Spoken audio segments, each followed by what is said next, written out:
7 జిల్లాలు 3 ముక్కలు. ఇది హెచ్ఎండిఏ అడ్వర్టైజింగ్ డిపార్ట్మెంట్ పరిస్థితి.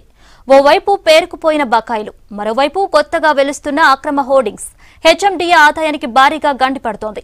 అధికారుల నిర్లక్ష్యం, కమిషన్ల కకృతితో యాడ్ ఏజెన్సీలదే ఇష్టం రాజ్యమైంది. కనిపించిన చోటల్లా హోర్డింగ్స్ ఏర్పాటు చేసుకుని కోట్లు గడిస్తున్నాయి.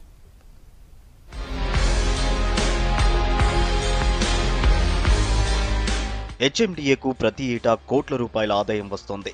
లేఅవుట్ల పర్మిషన్లు, నిర్మాణాల అనుమతులు, భూసేకరణ, ఫ్లాట్స్ వేలం ఇలా అనేక మార్గాల్లో కోట్ల రూపాయలు వస్తున్నాయి. అదే స్థాయిలో కోట్ల రూపాయలు పక్కా దారి మళ్లుతున్నాయనే ఆరోపణలున్నాయి. కోట్లు తెచ్చిపెట్టే అడ్వర్టైజింగ్ డిపార్ట్మెంట్ ను అధికారులు పట్టించుకోకపోవడమే ఇందుకు కారణంగా కనిపిస్తోంది.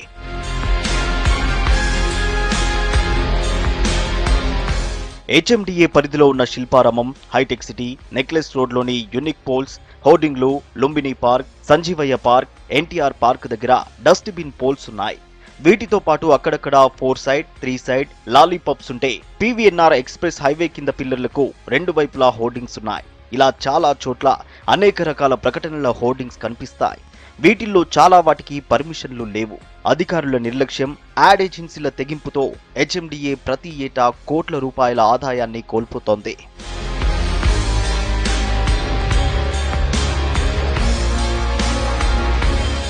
హెచ్ఎండిఏ అధికారులు అడ్వర్టైజింగ్ డిపార్ట్మెంట్ ను పట్టించుకోకపోవడంతో యాడ్ ఏజెన్సీలు రెచ్చిపోతున్నాయి. ఇష్టానుసారంగా నచ్చిన చోట నచ్చినట్లుగా హోర్డింగ్స్ పెడుతున్నారు. ప్రభుత్వానికి పైసా ఇవ్వకుండా వ్యాపారులు కోట్లు సంపాదిస్తున్నారు. కొన్ని చోట్ల యాడ్ ఏజెన్సీల గడువు ముగిసినా ఖాళీ చేయడం లేదు. పైగా హెచ్ఎండిఏకు చెల్లించాల్సిన బకాయిలను కూడా పట్టించుకోవడం లేదు. వీటన్నింటికీ అధికారుల నిర్లక్ష్యమే కారణంగా తెలుస్తోంది. కొందరు అధికారులు యాడ్ ఏజెన్సీలు ఇచ్చే మామూళ్లకు అలవాటు పడి ఇలా హెచ్ఎండిఏకి నష్టం తెస్తున్నారన్న ఆరోపణలు వినిపిస్తున్నాయి.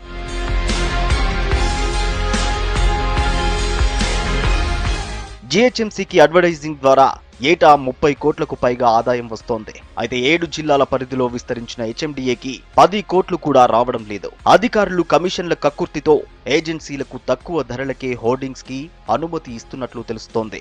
అటు ఏజెన్సీలు కూడా నిర్ణీత సైజుల కన్నా ఎక్కువగా పెడుతున్నా ఎవరూ పట్టించుకోవడం లేదు. హెచ్ఎండిఏలో మొన్నటి వరకు పబ్లిసిటీ విభాగాన్ని 3 ముక్కలుగా అధికారులు పంచుకున్నారు. అయినా లాభం లేదు. రావాల్సిన బకాయిలు వసూలు చేయలేదు. జరుగుతున్న అవినీతిని అడ్డుకోలేదు. 3 అధికారులు ఎవరికి వారే పట్టించుకోలేదు. దాంతో 2010 నుంచి హెచ్ఎండిఏకు యాడ్ ఏజెన్సీల నుంచి రావాల్సిన 30 కోట్ల రూపాయల బకాయిలు అలానే ఉండిపోయాయి. అక్రమ హోర్డింగులు కూడా భారీగా వెలిశాయి.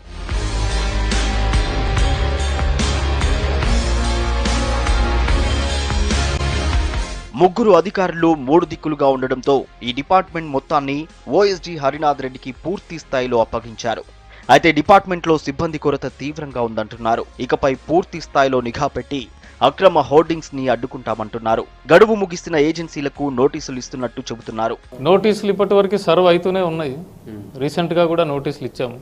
1-2 ఏజెన్సీస్ డ్యూస్ క్లియర్ చేస్తామని ముందుకొచ్చారు. ఇష్యూస్ ఆల్రెడీ కమిషనర్ గారి దృష్టిలో పెట్టాము. సో కమిషనర్ గారు దీని మీద రివ్యూ చేసి వెరీ సూన్ దీని మీద ఒక యాక్షన్ ప్లాన్ అనేది డ్రాఫ్ట్ చేసుకుంటాం. ఉన్నంత మట్టుకి ఉన్న స్టాఫ్ తోటి అయితే మనం ఐడెంటిఫై చేయటం, నోటీసులు ఇవ్వటం, మరి ఇంకా ఇంప్రాపర్గా ఉన్నవి రిమూవ్ చేయటం, చేయాల్సిన యాక్టివిటీస్ అయితే చేస్తూనే ఉంది హెచ్ఎండిఏ. ఇక దీని మీద ప్రాపర్గా ఇంకా ఏంటనేది ఆల్రెడీ సార్ దృష్టికి తీసుకెళ్ళాం కమిషనర్ గారికి.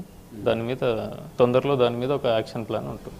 ఏళ్ల తరబడిగా పెండింగ్ లో ఉన్న బకాయిలు వసూలు చేసి ప్రభుత్వానికి నష్టం రాకుండా చూడాలని కోరుతున్నారు సిటీ జనం.